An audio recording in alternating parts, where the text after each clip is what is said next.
This is another iRaw podcast.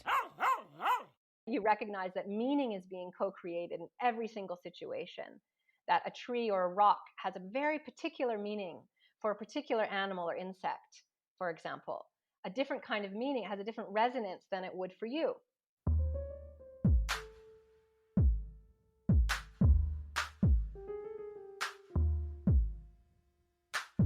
Welcome back to The Animal Turn, everybody. If you joined us in Season 1, you'll know that I am a graduate student myself, currently undertaking my PhD in geography here at Queen's University in Canada. And I don't really know that much about animal studies. I'm moving into that direction and I'm learning a great deal as I undertake my own graduate work. And I had no idea that in between learning about all of this, I would decide to launch this podcast. So this podcast is very much an exploration. It's learning about ideas and animal studies concepts. And I'm hoping that you'll join me on this journey as we learn about animals and what their worlds are like. And this takes us a bit into what Season 2 is going to be about. In Season 2, we're going to talk and focus on animals and experience. So in Season 1, we looked at the nitty-gritty of animals and law. What are some of the really key and important concepts to keep in mind when you're trying to think about animals and our legal systems? And really, I had no idea that their lives were so deeply shaped by our legal systems. The extent to which we view them as property completely curtails their ability to move, their ability to have any sort of standing in a courtroom.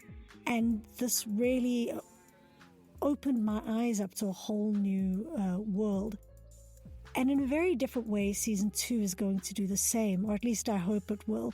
Instead of looking at laws and legal structures, I'm going to instead shift gears and try to understand how we can know how animals experience the world. Now, that was a messy and complicated sentence, and I have a feeling we're going to be doing a fair bit of mental stretching in Season 2. Anything that works or delves in the realm of experience tends to be messy and tends to be hard to grapple with and understand. And I kind of like it that way. I think when explanations are too simple or too categorical, I start to get a bit squeamish. Nothing is simple, nothing is easy, and maybe I'm just a sucker for punishment. Who knows? But I'm extremely excited for Season 2 to learn, or at least try to think about some of the concepts that will help in my own journey, and I hope in yours too, for thinking about how animals might actually experience the world. So that brings us to Episode 1. And I thought that Episode 1 would be, to start off with a key concept like phenomenology.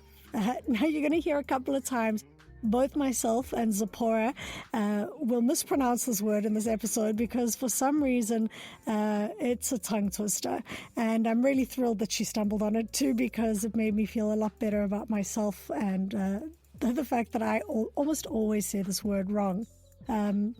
So Zipporah Weisberg is an independent scholar, an animal activist, and a contemporary dancer currently living in Granada, Spain.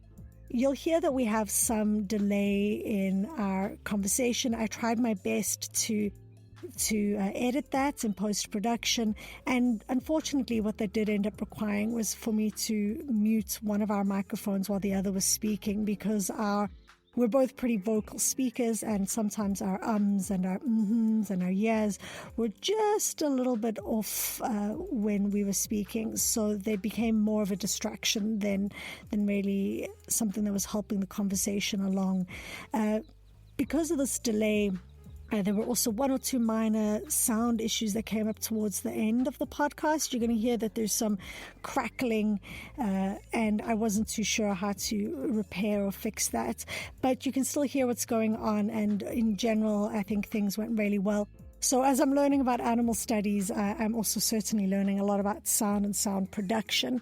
But back to Zipporah. So Zipporah is an independent scholar, and her area of specialization includes critical animal studies, critical theory from the early Frankfurt School, existentialism, as well as phenomenology. In 2013, Zipporah completed her PhD in social and political thought at York University and was awarded the A.P.P.L.E postdoc fellowship, which was renewed for a second year, and that is here at Queen's University in Kingston, Ontario. During the tenure of her fellowship, Zipporah's research focused on, the ethics of biotechnology as well as on phenomenology of animal life. And this led her to writing two publications. One is Biotechnology as Endgame, Ontological and Ethical Collapse in the Biotech Century. And we're not really going to be speaking much about the biotechnological side of her work today. Rather, we're going to be focusing a bit more on some of the ideas that she extrapolated and unpacked in a paper called The Simple Magic of Life, Phenomenology and Reenchantment. Zipporah is also currently working on a paper about interspecies friendship and the politics of eros. So I'm extremely excited. We had a really wonderful conversation. We spoke a lot about how Zipporah came to think about animals and experience and the twists and turns that her own graduate studies took to find her where she currently is. And then we delve into what the concept of phenomenology is, which is experience. And you'll hear from our conversation that it's really not an easy and straightforward endeavor to try and understand another's experience. Welcome to The Animal Turn, and thank you so much for your patience with all of the technical difficulties we've been running into. It seems we have a bit of a lag because we're speaking from very far distances. I'm in Ontario and you're all the way in Spain. Is that correct? That's right. Yes, I am in the south of Spain, and we have very bad internet connections here in the little ancient barrio or neighborhood that I live in. So it's probably coming from my end. So I apologize for that. But thank you so much for inviting me onto the show. It's a real pleasure and honor to be here. No need to apologize. I'm super excited to have you here. Will Kimlicka and Sue Donaldson, said that you are just amazing. And if there's anyone who I want to speak to about with regards to phenomenology, it's you. So I am thrilled to have you here with me today. That's wonderful. You were at A.P.P.L.E from 2013 to 2015. Is that correct?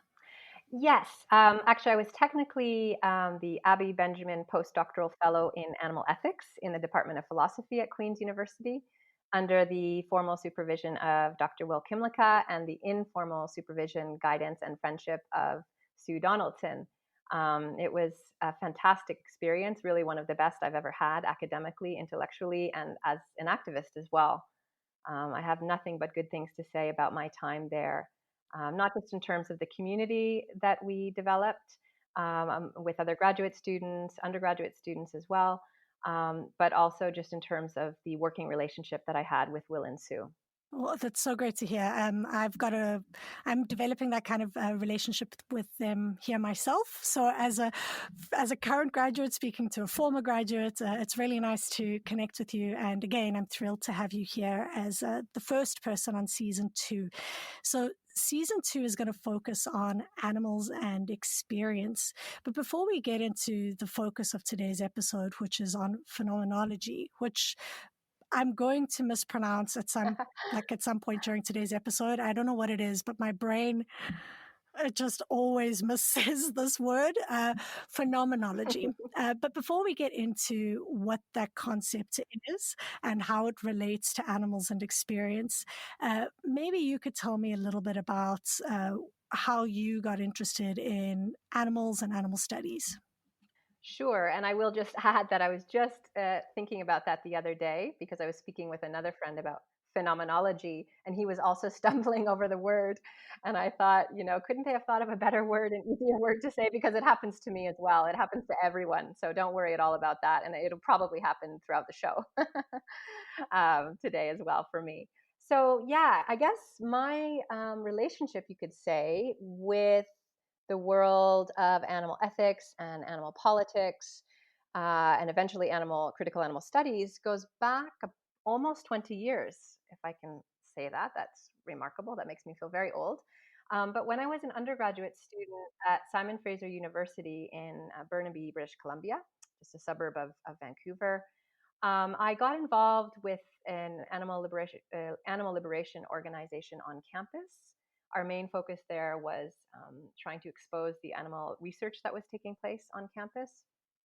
We even met with the committee, I can't remember, the Animal Care Committee is what they called themselves, misleadingly, for something quite minor, but at the same time important, which was to reveal the true nature of their facility on the campus map. They just used the acronym, whereas all other departments and facilities used the full name, but just to draw attention to what was actually happening on campus. So that sort of opened my eyes to the issue of animal research and animal experimentation. But there was also this terrible place that was known as the so-called chicken factory, which was actually in full view on the main road leading up to the university. And I passed by that on a daily basis and saw with my own eyes the sheer horror that was taking place. In this case, there were trucks filled with absolutely terrified, injured, abused chickens standing in all sorts of inclement weather for hours on end, waiting to be unloaded to be slaughtered. You could even see the slaughter, the beginning of the slaughter area. I couldn't actually see chickens being slaughtered, but you could see the kind of assembly line band that goes round that these poor creatures are hung up onto with one leg. And there was a very strong smell, a stench that came from this terrible place. And it just became absolutely obvious to me that there was simply no way that I could participate in this violence. And really, the moment I sort of learned about what this place was, what was happening there, I became vegan.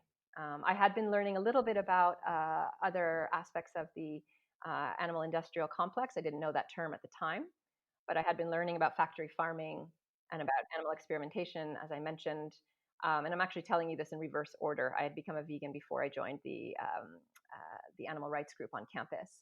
But anyway, this was a period in general of learning. But then this really just hammered it home, so to speak, that this was a fundamental responsibility of mine to adopt, a vegan politics and ethics.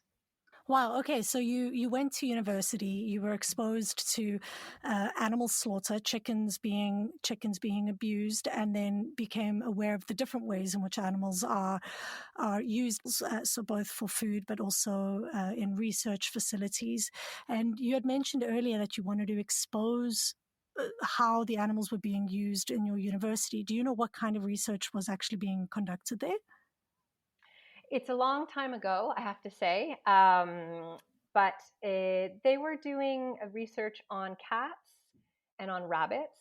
I can tell you more about the animals than the actual nature of the research. I don't recall the specifics because it was such a long time ago.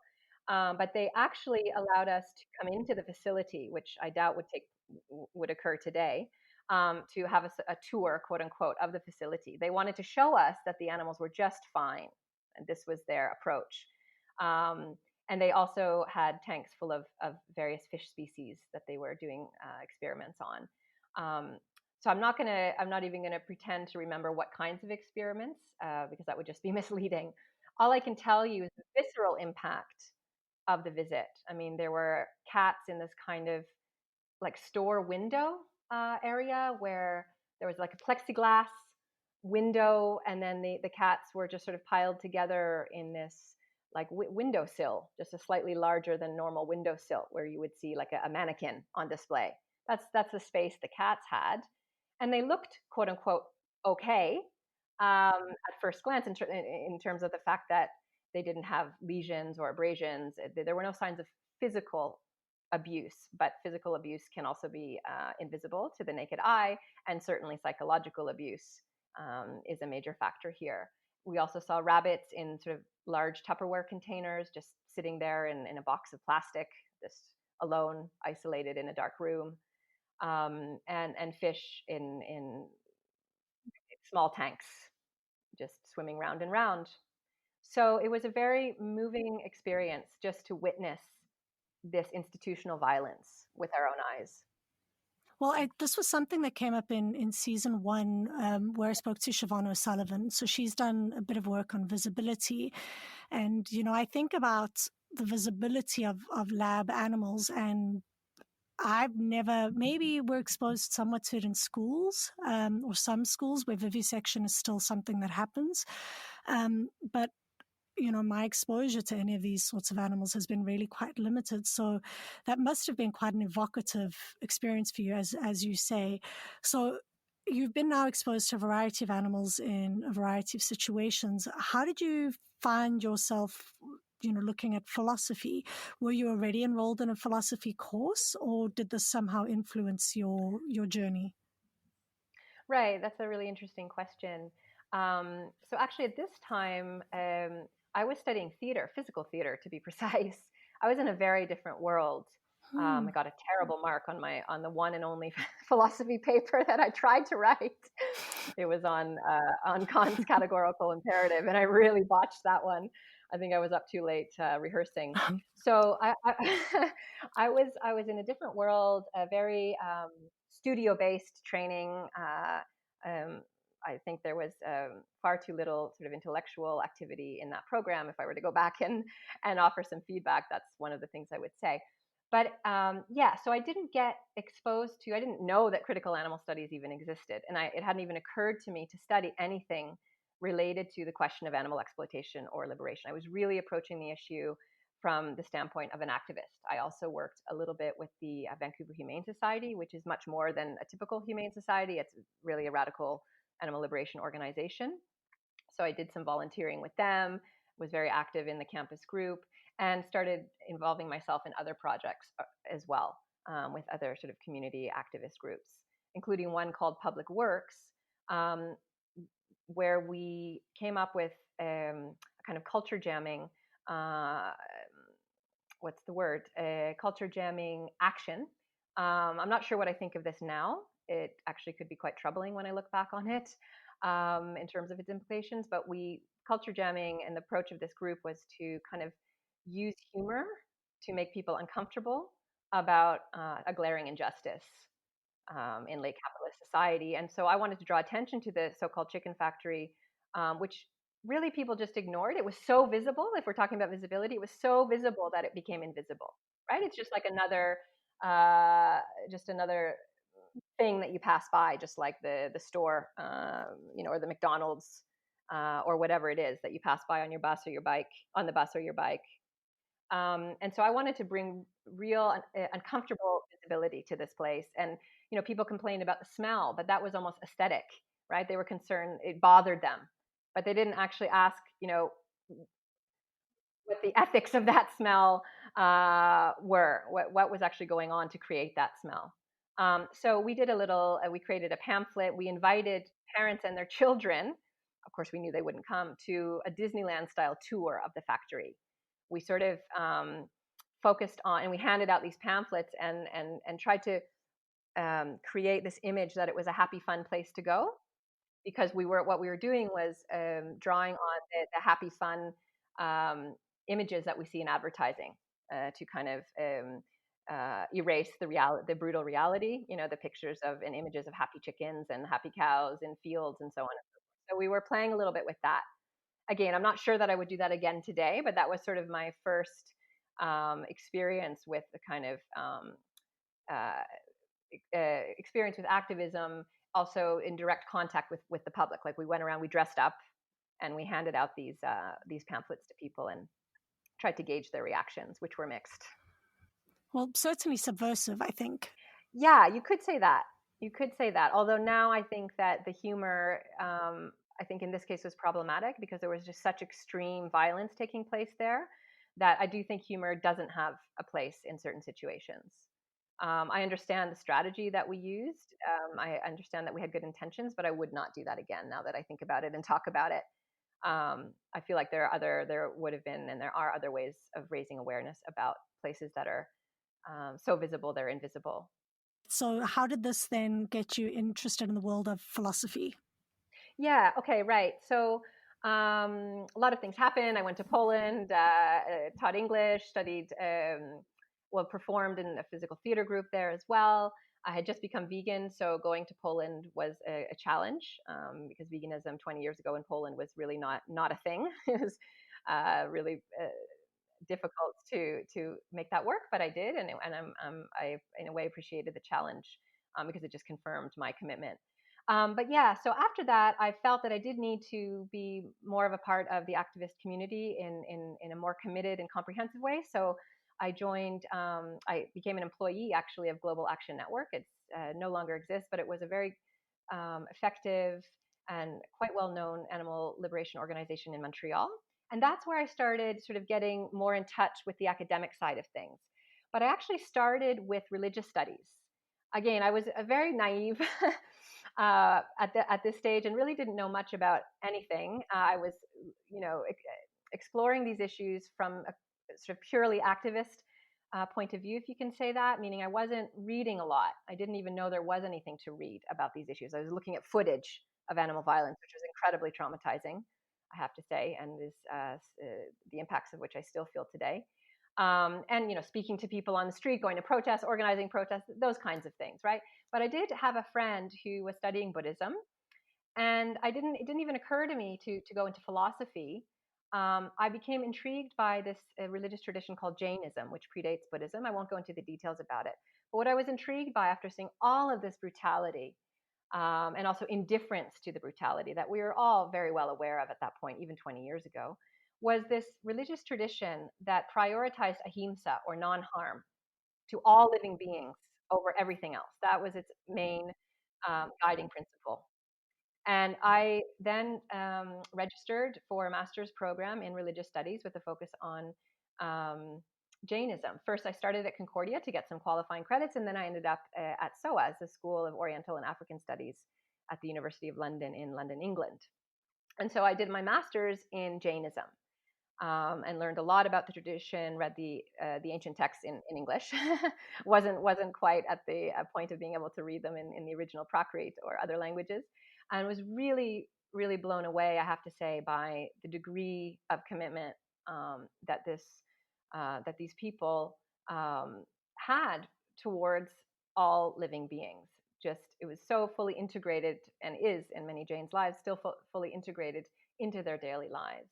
And it's taken for granted that causing harm to another, no matter what shape or size or species, is fundamentally wrong, and something that should be painstakingly avoided. So that then led me to my first PhD program. So a long sort of meandering story, because it took me a while to find my way to what became my home, my academic and intellectual home. But long story short, I ended up at McMaster University in the religious studies program there, which was actually more of an interdisciplinary religious studies and philosophy program. So I was getting closer. But I did transfer in the end to first to humanities at York University, and finally to social and political thought. In the meantime, this is at York University as well. And social and political thought is the perfect kind of department for someone like me, because it's very interdisciplinary by nature. It's not even actually a department, it's a program, and it's made up of professors from different departments, and of students from all sorts of departments as well, who have a shared interest in philosophy, political theory, and social theory. So that's where, and even earlier, I would say already at McMaster is when I started to read and even discover that such a thing as critical animal studies existed. That's an incredible journey with many twists and turns, and really interesting in terms of the many ways in which you experienced animals. You were an activist first. You've seen animals, and you've been in a variety of different spaces yourself. So it's kind of, I think it's interesting that we're speaking today about phenomenology, which is also the study of experience, but. And actually, I'm going to ask you to define it, because I'm not a philosopher, and you clearly have more knowledge in that regard than I do. But it sounds like you've had a lot of worldly experiences too. So I think it's kind of interesting to think through how travel and exposure to a variety of different spaces has also shaped, your interest in the idea of experience. But let me backtrack a bit. Perhaps you could tell me, because the focus of today's episode is on phenomenology, there was that pause just before I said it to make sure I said it right. Phenomenology. Could you give me, in a very brief way, a kind of, and I know it's near impossible, but what is it for the layman, for the everyday person? What are we talking about here? Right. Good question. I wish I had looked this up before our interview. Um, yeah. No, I'm just saying, I'm joking because it's been a while since I've actually been really engaged in phenomenology myself. But yeah, no, I'm very comfortable with the discipline really because it is the study of consciousness, you could say, and it's also the study of perception.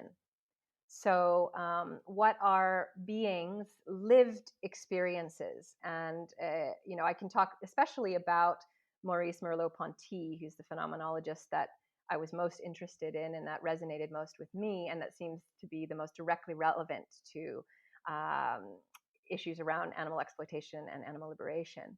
So it's really, very general terms, it would be the study of consciousness and perception.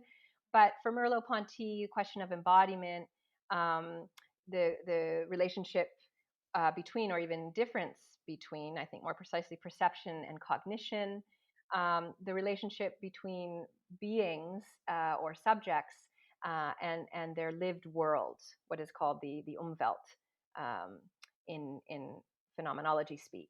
So I don't know if that's a very good definition, but that's how I understand phenomenology. Let's put it that way. So phenomenology is the study of consciousness and perception. But I think to many of us, I would say, well, but how are those two things different from one another? What is the difference between consciousness and perception?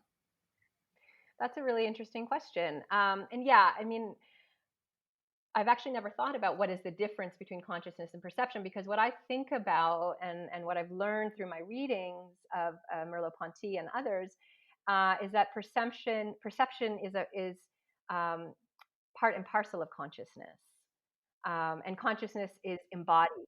I know these are difficult concepts to get one's head around, particularly in the age of science. They can come across as quasi-scientific, so one has to suspend one's disbelief a little bit, I think, for phenomenology to make sense. So there are a lot of very big terms for what is actually something that is in some senses very intuitive, I think.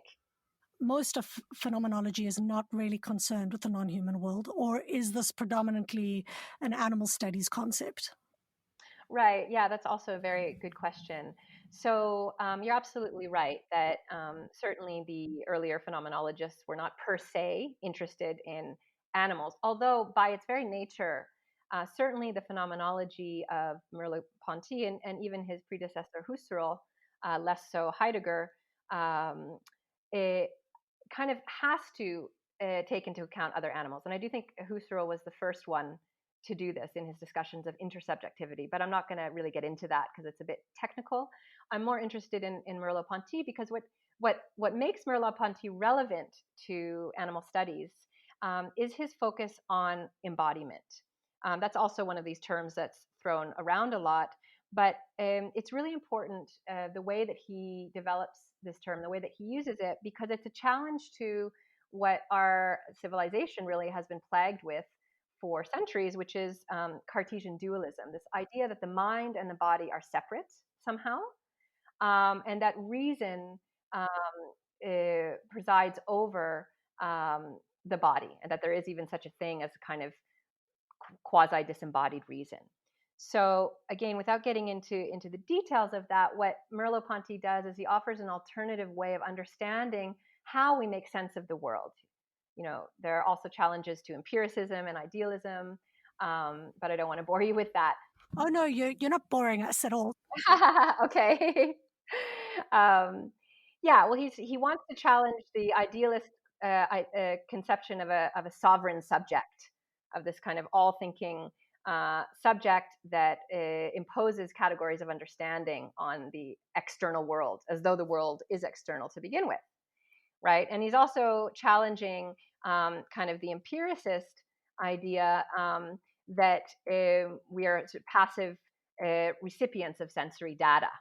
So he's finding a kind of middle ground by saying, wait a second, isn't there another way that we actually engage with the world? We are bodies after all.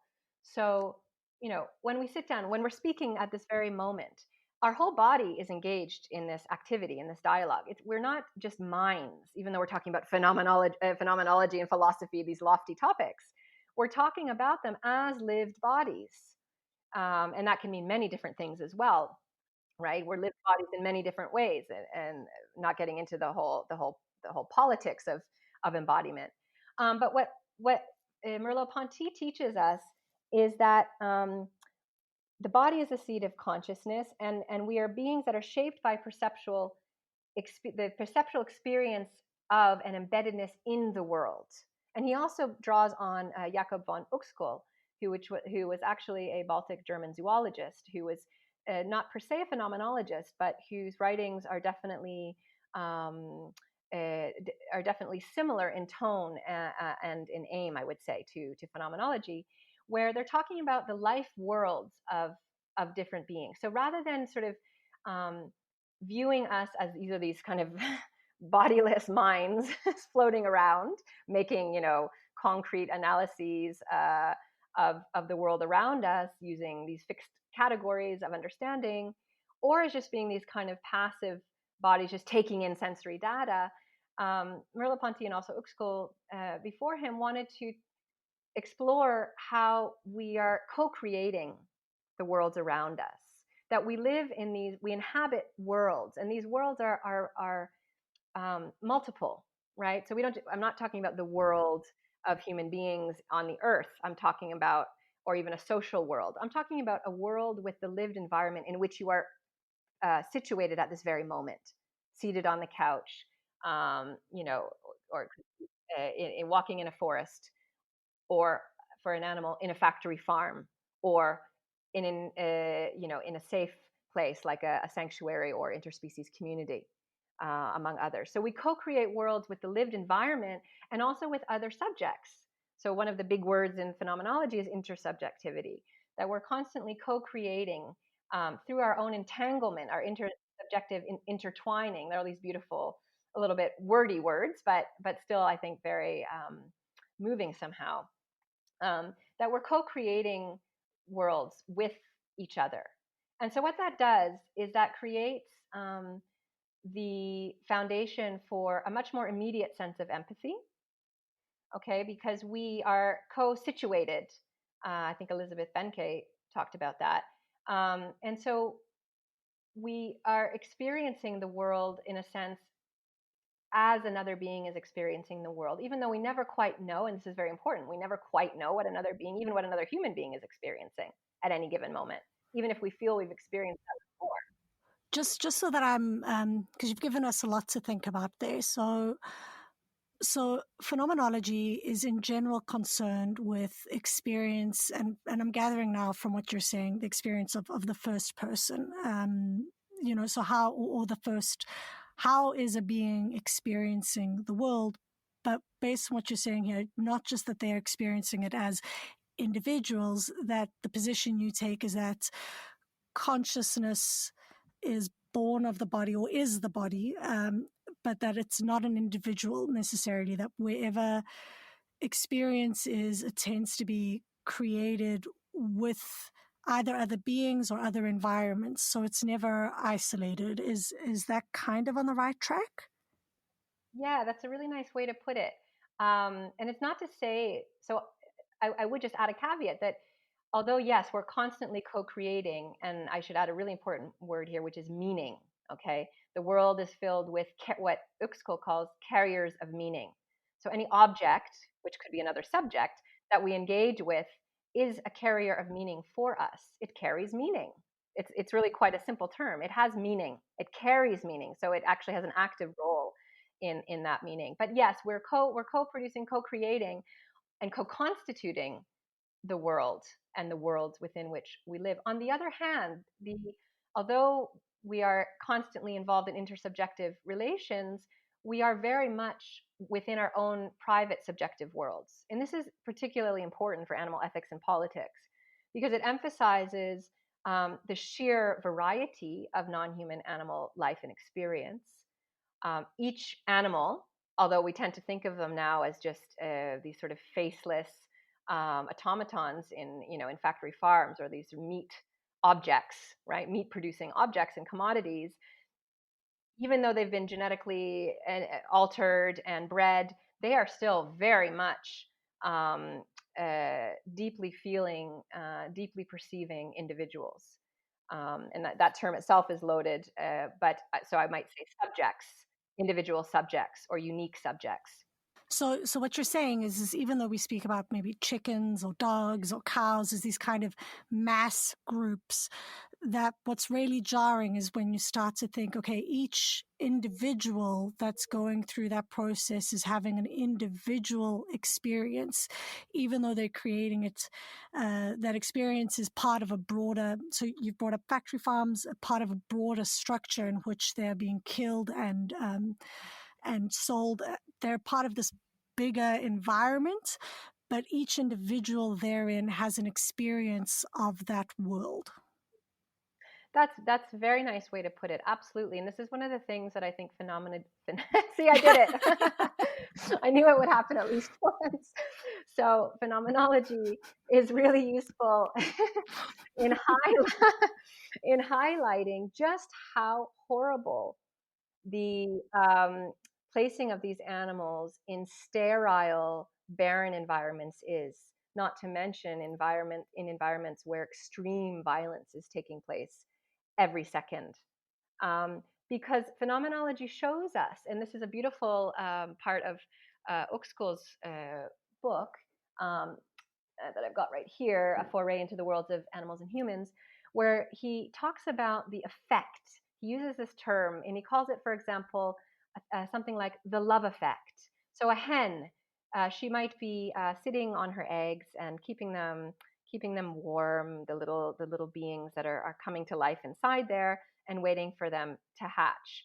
And so for her, the nest could take on a nest tone or a home tone, we could say, or a care tone, but it also maybe takes on a love tone. So this is sort of a slightly esoteric terminology, but the idea is to get across that it's not just we need to make sure that the chicken, has enough space, so, to move 1 inch from one side to the other, right? For example, with certain welfare proposals that people offer. These beings aren't mechanical, and it's not just about preventing suffering, as Peter Singer would argue, or enriching their environment, so-called, as others would argue, as welfarists would argue. What's happening here is that the whole experience of being a mother, in the case of a hen, is completely destroyed, obviously, in a battery cage. And it's not just that that in a battery cage she's being physically and psychologically tortured, but that whole lived experience of the love tone that she might have felt on sitting on the nest is gone, is taken from her. Okay, on the other hand, you have the negative side of that, which is to say, so for a pig who's in a gestation crate, a sow, for her, the gestation crate, these bars, right, that surround her, that rub against her skin, that torture her, that prevent her from moving around, lying down, doing anything remotely related to what she would naturally want to do and need to do, take on a terror tone, for example. Now, of course, you could accuse us of anthropomorphizing, but I don't think that's really the point here. Where what phenomenology does is it provides a gateway into imagining empathically and with humility what it might be like, and intuitively through our own experience of what it might be like to be trapped in that same kind of environment. We can't know because we're not that pig, but we can imagine that, if you're in a white room in a beautiful place, that whiteness might take on a bright tone for you. It might mean brightness, openness, right? But if you're in a white laboratory with white walls, it takes on, again, a horror tone for you if you're a macaque or a dog in a research laboratory. But Zipporah, so you spoke there a bit about anthropomorphism, and we can't necessarily know what another animal is going through necessarily. And I imagine, as you said, that this would be a pretty big critique against, anytime you maybe speak about an animal experience something, someone will turn to you and say, well, that's just anthropomorphic. You have no way of knowing what they're going through. And, you said that it's beside the point, but in many ways, I think that this is cutting to the heart of the critiques that would come against us. So maybe knowing how to respond is perhaps useful because, Right. I think someone I'd once said something very similar to a friend, and she had said to me, okay, but you might be speaking to a farmer and they will turn to you and they will say, I know that my cows are happy. I know I Right. spend every day with them. I watch them. They are happy. So when are you allowed to level anthropomorphism and say, oh, you're not really taking into consideration the animal's experience versus saying I'm taking on a phenomenological point of view, because there are many ways to imagine how the cow is experiencing, and both of these views could very much position that they are being ethical. The farmer could say, I'm being ethical. My cow is happy. Right. Right. Right. That's a really, again, very, very interesting points. I really appreciate these questions. So you cut out a little bit there, but I think I caught the gist of it. So we have to also talk about structures of exploitation. So phenomenology is there to inform an ethics and a more rigorous politics of animal liberation. It is not there to determine or dictate the norms per se. It's there to open up our understanding of non-human animal and interspecies, I would say, intersubjective life. It's there to add to the growing list of or the growing body of literature on animal cognition, animal behavior, animal experience, coming from cognitive ethology, which I think you'll be talking about in an upcoming program. Animal ethology, non-invasive study of non-human animals. Um, so phenomenology is there just to add another language or to use another language to help us understand and get a glimpse of what animal experience might be like, without claiming to know everything. This is actually a political thing in itself. Totalizing knowledge is knowledge of oppression and domination. So if you claim to know a being in its entirety, you capture it, and in a sense, you destroy it. So the early Frankfurt School, particularly Adorno, talks a lot about the importance of the remainder, of allowing, of recognizing that there's always something that cannot be within your grasp. So I think that has significance here.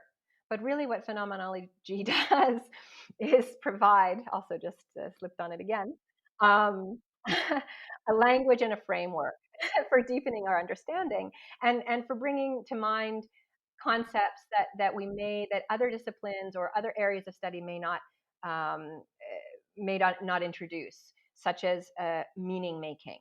Okay, so we have, Regan talked about subjects of a life, and that was really important. And talked about, animals' wants and needs and desires, and even intentions.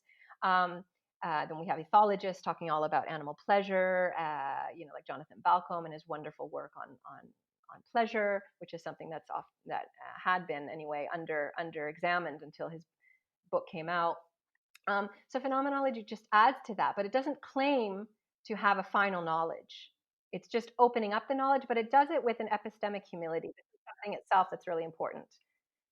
What I was thinking of there is there's a lot of critical studies that actually say exactly what you're saying now, that partial knowledge, we can never claim to know everything, that our knowledge is always partial. And I think that this is part of why I've often found discomfort in the discourse of instincts. So an animal is only doing something because that's its instinct. There is no choice, there's no intentionality, there's no preference either way. It's purely a cookie cutter, a carbon copy of the individual that's next to them, that every single species is doing exactly the same thing, or not species, every single individual within a particular group. And that's a totalizing discourse that you're speaking of. And I was talking to my husband about this actually. We were talking about kind of the tension between instinct and experience and how to, because it's hard. You do think that there must be some biological, you speak about an embodied experience. We are shaped by biology. We are shaped by our hormones and these things that we don't necessarily choose. So not everything is of my choosing or of free will. But at the same time, I'm very reluctant to believe that everything is determined by it. Sure. And this is, in a sense, the classic nature versus nurture question. But with respect to animal ethics and politics, it is really important. And this is actually where my interest in interspecies friendship comes from, also just because it's so uplifting to watch other animals interact with each other in loving and caring ways. In such a violent human world. But yes, so with interspecies relationships, that really destroys the idea that animals are driven solely by instinct, quote unquote instinct, whatever that really is. Because what happens is, if I don't know if you have seen any of these videos online, but all sorts of animals that may have originally been considered, or typically been considered a predator prey on either side of that binary, are actually the best of friends because they're in an environment that's safe, where they recognize immediately that they're part of a community, where the other's well-being suddenly becomes a priority for them. Perhaps in another environment, things would go differently. But this to me is quite revelatory, and something that goes far beyond just giving human viewers pleasure in watching other animals interact happily, interspecies that we may not typically imagine fraternizing, as it will, or socializing. But that really does give the lie to, or is it put the lie to? Sometimes I forget how to speak English. This idea that animals are governed by instinct, because you even have animals that even if they are hungry, may not actually necessarily kill another animal that is supposedly it's his or her prey. So it goes far and beyond this idea of instinct. It sounds like you're saying, we're starting to move away from the essentialisms, or hopefully, and we've seen it with race studies, with gender studies, with post-colonial studies, that any sort of essentializing discourse, which you said is like totalizing, can be destructive, and that every time we see one of these videos, because, I realized as you started speaking, when you were saying interspecies, I was almost immediately imagining a human and a different animal. Actually, what wasn't in my mind was a different animal and different animals. Right, Somehow right. human was always part of the story, which I think is a fascinating thing to think through, that we place ourselves in the center of what these relationships might be, but to consider how different animals are creating their own communities and their own nations is really profound. Yes, absolutely. And actually, Will and Sue have written quite a lot about interspecies communities. I highly recommend looking, not just to you, but to the listeners to look at their work on that, because it's a growing field, or sort of sub area of focus within critical animal studies, beyond sanctuaries, but into interspecies communities as political spaces that animals are co-agents in forming and constructing. But yeah, that's definitely, and I mean, I do think the watching of other animals also brings us back to phenomenology in a sense, because one other thing that I feel is incredibly important about phenomenology is how it kind of evokes a reenchantment of the world, or it enables, I should say, a reenchantment of the world. And by that I mean it brings to life things that we have deadened with our very cold, masculinist, scientific way of thinking, starting at least with Francis Bacon, where the non-human world is really just raw material for experimentation, and now increasingly a genetic intervention in transformation, biotechnological transformation. And Bacon was one of the first to actually envision that happening. Uh, and what happens is we live in a world where we see ourselves as this isolated species, the superior species that sort of, it's us in a sense, again, over and against them, and them constitutes everything else, all other beings and all other species. And phenomenology just has no truck with that. It's just impossible to think that way. if you're thinking phenomenologically. Because what's happening is, as I've mentioned before, you recognize that meaning is being co-created in every single situation. That a tree or a rock has a very particular meaning for a particular animal or insect, for example. A different kind of meaning, it has a different resonance than it would for you. And that rock may have a different resonance for you than it does one day. It might have a different meaning for you one day than it does another day, right? So it brings to life the non-human world, and even without, at the risk of using maybe a problematic world, it brings a sense of magic back into the world, a sense of wonder, we could say. And I say, and also epistemic humility, because again, that has political significance, because it challenges this idea that we can and we are entitled to know everything and to do anything that it takes to get that knowledge, to take that knowledge, which is really a form of physical and ontological violence, which is what Francis Bacon proposed and introduced, right? Extract the knowledge, as though torturing a woman in the witch trials. Squeeze the knowledge out of her and squeeze the knowledge out of the earth, out of the end. Could someone not then say to you, though, that, in your practice of trying to know or understand the consciousness or perception of other animals, even if you're accepting that it's only partial knowledge, that you're doing the same thing as a scientist? You're just trying to access that knowledge in a different way. You're trying to know, but not fully. How is this not violent? Right. And that does go back to the anthropomorphism question as well, in a way. How am I not projecting concepts, right, that have absolutely no significance per se as concept to those other animals that I'm speaking about? I think there are different, it's a different kind of knowledge seeking. I think there's humble knowledge seeking, and there is arrogant, you could say, or supremacist forms or totalizing forms of knowledge seeking. So humble knowledge seeking is a being with. It's engaging in this is where cognitive ethology, which is in actual science, comes into play. And I'll let the person you're going to speak to later talk about that. But there is an idea of non-violent, non-invasive, and non-disruptive observation and even co-experiencing with other animals, depending, right, on the individual animal's preference, and not just, I don't like that word preference, but on who that individual animal is and what they are telling you about what they would like or not like. So I think we always have to take it, one has to take it in a sense with a grain of salt, because again, these are concepts, these are very elaborate philosophical concepts.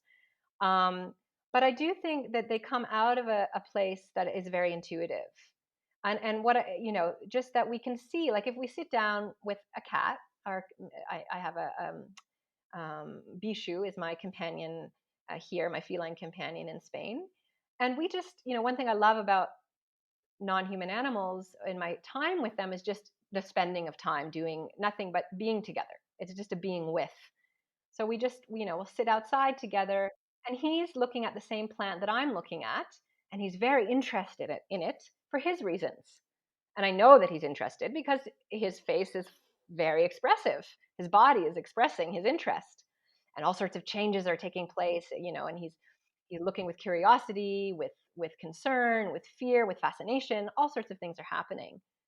And I'm looking at the plant and feeling him looking at it alongside me, but I'm feeling something different when I look at the plant. So, that's a maybe simplistic example, but I do think that that's actually really what phenomenology is. And together, Bishu and I are creating a little world. We're not consciously, but we're making meaning together just by virtue of sitting there together, inhabiting that space and that time together. But he's on his own space-time continuum, or he lives within his own spatial and temporal world. That's really important as well. I think it's really powerful. I think it was in the beginning of Carl Safina's book, Beyond Words. He mentioned at some point that we're so readily willing, because you speak about intuitiveness, we see that a dog, dogs and cats are some of the most, the animals that we have the most exposure to, and often in urban areas. And, we'll very readily accept, oh, she's thirsty, or oh, he's hungry, and we can read it off their bodies and their facial expression. Yet as soon as it gets to more tricky concepts like love, or or sorrow or loneliness, we kind of retreat a little bit. But it is interesting that if we're so readily able to read them in one, why do we resist so much our ability to read in another? I just had a little anecdote that backs up what you were saying, or reflects what you were saying. When I was living in Poland, I had adopted a cat that was, well, he kind of adopted me, as the saying goes. He just walked into my house and said, "This is where I live now." And it was wonderful. He was a wonderful companion to me. And I talked with my friends there about the love that we felt for each other. And I remember my friend who was a so-called animal lover. That's kind of ironic. She denied the fact that other animals could feel love.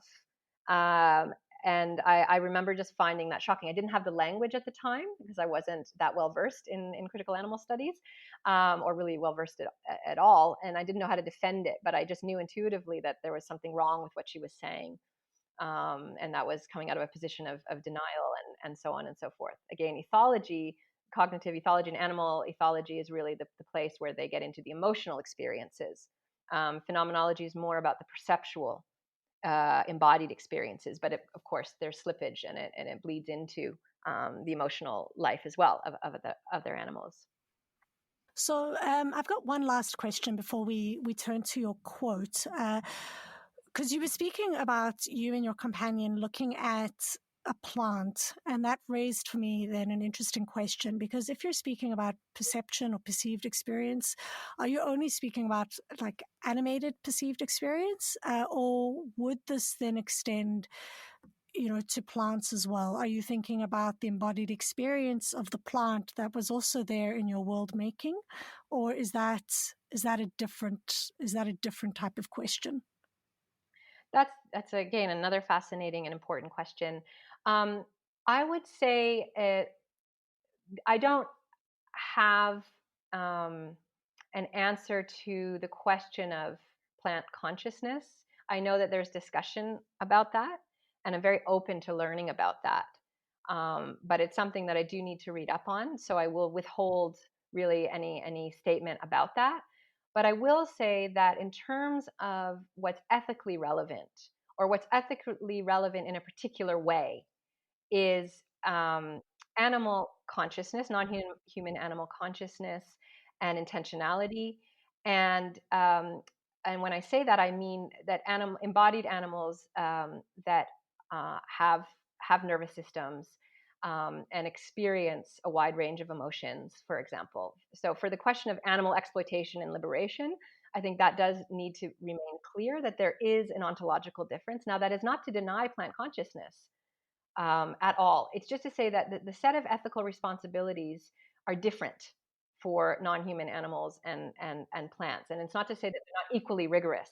I mean, we're destroying the lived world around us, and it's horribly tragic. So this is in any way a dismissal of a really comprehensive environmental ethics, or and I would prefer just to say a general sort of interspecies ethics and politics, which would include plants. But the particular obligations that we have to non-human animals are different than the ones that we would have to plants. And of course, non-human animal species vary widely. And so we do have to think about the individual needs of those species, and so on, and of course of the needs of the individuals within those species. But I do think in general terms, we can say that for our purposes, it is important to make a kind of distinction between what plant consciousness might be and what animal consciousness might be. I think it's fair to say that. Yeah. Well, I also think what's really interesting, no one would think of a comparison between human consciousness and plant consciousness. And again, not as for you spoke about intuitiveness. For me, and this is not to say it's right or wrong, there is just something different about how I experience the world with my chair, which has no living, breathing, and a plant that I care for and I raise and I water, and the dog that's in my house that responds in a very different way to my care and to our relationship. So I think that was well put, that we've just got different ways of experiencing it. We are clocking on in time, you and I. So before we get too carried away, I wanted to give you an opportunity to read your quote.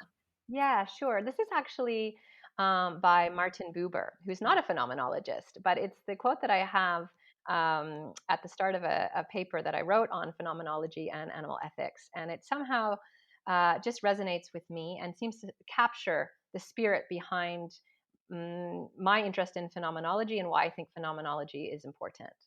So Buber says, believe in the simple magic of life, in service in the universe, and it will dawn on you what this waiting, peering, stretching of the neck of the creature means.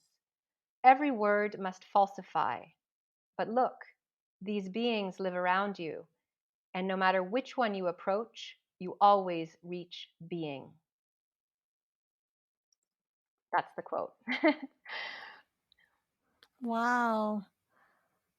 Wow, there's it's a something hard one really to beautiful follow. in that.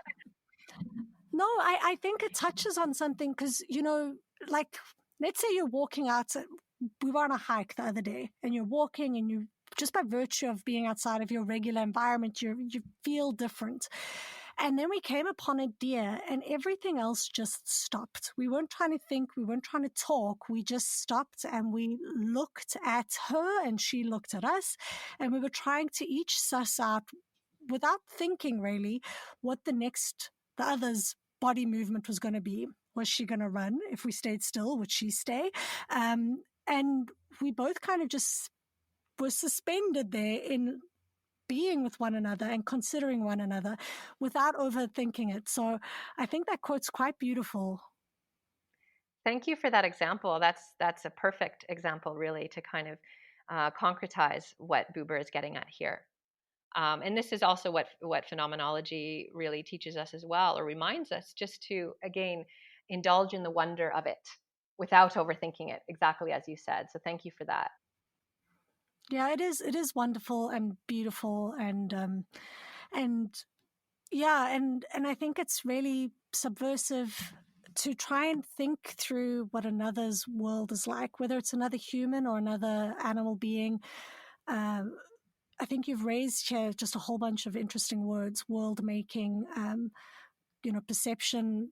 Sometimes what I think I've seen and what the other human person next to me has seen has not been the same. So it's a kind of a sensitivity that you've drawn our attention to today. That's right. Yeah, that's again a really nice way to capture it. It does. It points to the nuances of lived embodied experience. And as you just said, we can never really know what the other human being with us is experiencing. It's like pain, as people have say, is a very private experience. But it's an empathy that can nevertheless come out of a shared embodiment, a shared vulnerability, and a shared experience in a world that's absolutely rich with meaning. So it's not just about having food and water and a place to sleep and a slightly bigger cage, right? It's having the opportunity to live a flourishing life in a world in which one can make meanings on a daily basis in whatever way one wishes. And of course, sanctuaries and interspecies communities are good places for that. Thank you so much for being willing to communicate with. I think part of trying to access different experiences and consciousness is being willing to, like you say, imagine and communicate. So thank you so much. This was pretty intense with a lot of big words, but I think it really frames us well for the beginning of season 2, to just start from the position of thinking through and about others' experience and consciousness and perception.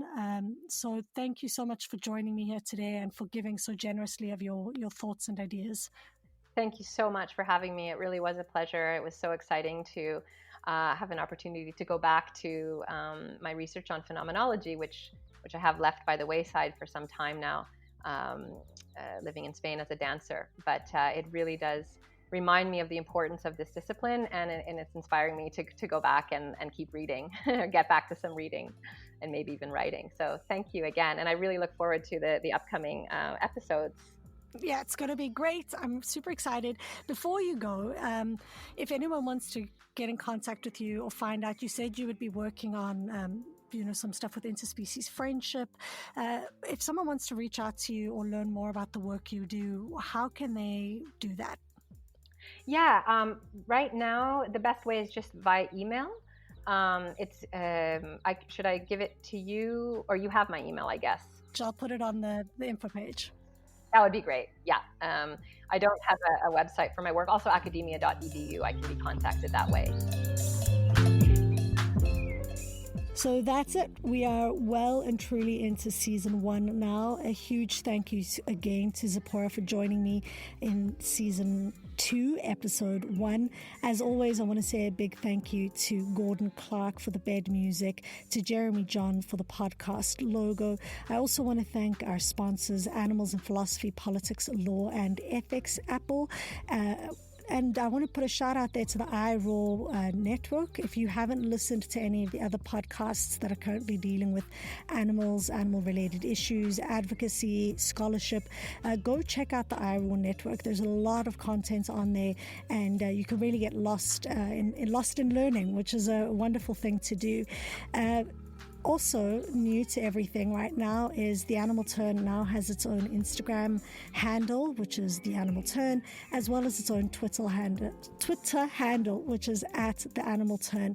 So you're welcome to connect with us there, or you can connect with me directly, which is at Claudia Town Hertenfelder on Twitter. Thank you for joining us for episode 1. In episode 2, we're going to be speaking to Mark Beckhoff about the concept of cognitive ethology. I look forward to chatting with you then. This is The Animal Turn with me, Claudia Hertenfelder.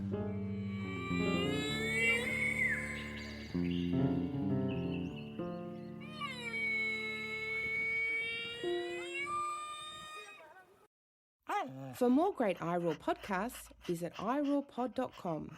That's IROARPOD.com.